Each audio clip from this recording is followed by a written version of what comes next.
Consider line P and line Q which are on a plane. The lines are also parallel to each other, which would mean that they do not intersect or ever meet. And this is transversal R, which cuts the lines P and Q at two distinct points. In this video, we will try to understand the different types of angles formed by the transversal with two parallel lines. The transversal forms four angles with line P. Angles 1, 2, 3 and 4, and four angles with line Q. Angles 5, 6, 7 and 8. Let's move on to the first type of angles. If lines P and Q are parallel, then angle 1 will always equal angle 5. This angle here will be equal to this one. They are called corresponding angles. It doesn't matter how the transversal is placed. These angles will always be equal.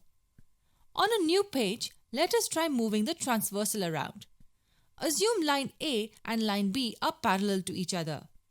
And here's a transversal C. You can see that these two angles look equal. Now let's rotate the transversal towards the right. These two angles again seem to be equal. Now let's rotate the transversal towards the left. The angles become obtuse and are still equal.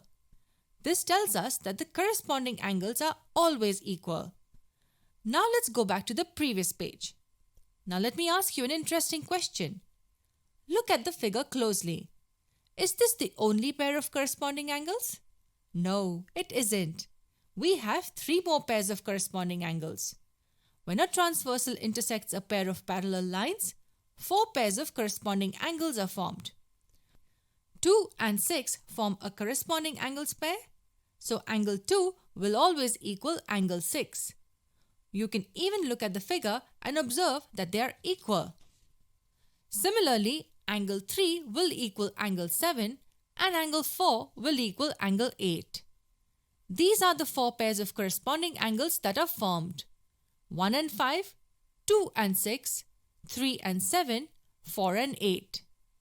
Angles 3, 4, 5 and 6 are interior angles because they are between the two parallel lines, and they are classified into two types. Let's understand the first type. Angle 3 and angle 5 form a pair of alternate interior angles. We know why they are called interior, but why exactly are they called alternate? If we have a round table with numbers 3, 4, 5 and 6 around it, then 5 is alternate to 3. That's because after 3, you skip one position and take the next. Similarly, 6 will be alternate to 4. In this diagram as well, to find alternate of 3, we skip one position and take the next, which is 5. And similarly, angle 4 and angle 6 are also called alternate interior angles. This was the first type of interior angles. The second type is a pair in which the angles are next to each other on the same side of the transversal, like angle 3 and angle 6. They are called consecutive interior angles. Look at the figure now. Do you see any other pair of consecutive interior angles? Yes, with the same logic, even angles 4 and 5 are consecutive interior angles. Remember, there are two types of interior angles, alternate and consecutive. For alternate, we skip one and move to the next. For consecutive, we take the one that's immediately next to it. And the last types of angles that are formed are vertically opposite angles. Angles 1 and 3 are called vertically opposite angles. In all, there are four pairs of vertically opposite angles. Apart from angles 1 and 3, we have angles 2 and 4, angles 5 and 7, and angles 6 and 8 as the other three pairs. And vertically opposite angles are always equal. These were the different types of angles that were formed when a transversal meets two parallel lines. On a new page, let's look at the beauty of these angles. Assume we have lines A and B which are parallel and transversal C which intersects them at two distinct points.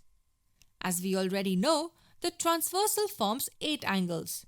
1, 2, 3, 4, 5, 6, 7 and 8. Let us quickly analyze the relation between various angles formed. It's pretty simple actually. Angle 2 will be equal to angle 6 as their corresponding angles, and angle 8 equals angle 6 as it is vertically opposite to it, and angle 4 equals angle 8 because they are corresponding angles. Similarly, angle 1 equals angle 5 as they are corresponding angles. Angle 7 equals angle 5 because they are vertically opposite. And angle 3 equals angle 7 because they are corresponding angles. So if lines A and B are parallel, we can see that angles 1, 3, 5 and 7 are equal and angles 2, 4, 6 and 8 are equal.